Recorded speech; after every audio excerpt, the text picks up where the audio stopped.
So now guys, let's go to our menu bar, and in DaVinci Resolve we have first keyboard customization. Now in keyboard customization you can customize any shortcut key if you want to. For example, I'm going to search blade edit mode, and in blade edit mode you can change your shortcut key. Select this and now press a key that you want to assign to that effect, and now click on assign if you want to assign. For me, I'm not going to assign that, and you have to save changes. So now close this, and now we have check for update. You can check for update if you want to. So now we have the latest update, which is this, and now I'm going to skip this. And now in file you can create a new project. You can save this project, import or export as well. You can go to your projects manager. So if you want to go to another projects, then you don't need to close the DaVinci Resolve. All you have to just go to file, go to project manager, and you can just select a project, and now we have in our second project. Now if you want to go back to your previous projects, all you have to just go to your project manager, and now in your training project we are back. Now in file we also have project setting. You can change your project setting, for example its resolution if you want to. And now in edit we have these features that I explained to you earlier. For example, you can copy effects, you can delete, ripple delete, and this is new, which is delete gaps. So for example, if you have multiple clips, for example you have clips like this aligned like this, you don't need to select individually ripples to delete them. All you have to just go to edit and click delete gaps, and it will delete all the gaps between your clips.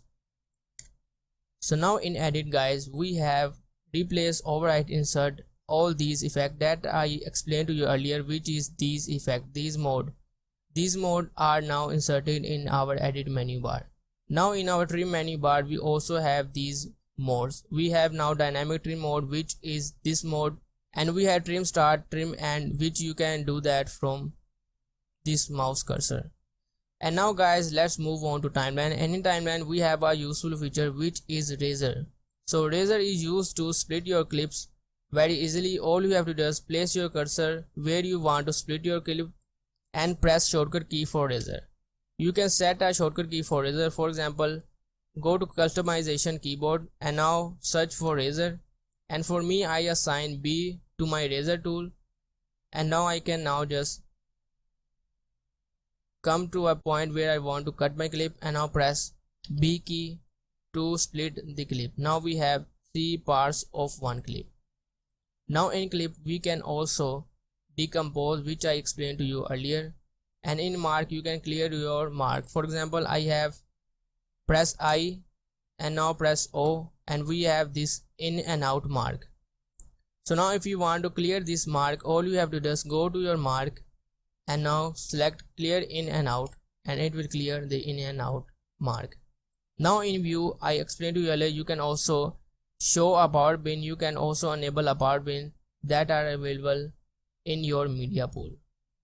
And now let's move on to playback, and in playback you can also, in time proxy resolution, you can change your preview window resolution to half, quarter and final full. So if your video is in higher resolution and is taking too much time to preview, then you can go to your playback and change this to quarter, and it will play the video smoothly. So now as you can see, we don't have any lagging in our video, and if we switch to full, you can see we have a slightly lagging in our video. So guys, these are the useful features that are available in our menu bar that will save you some time.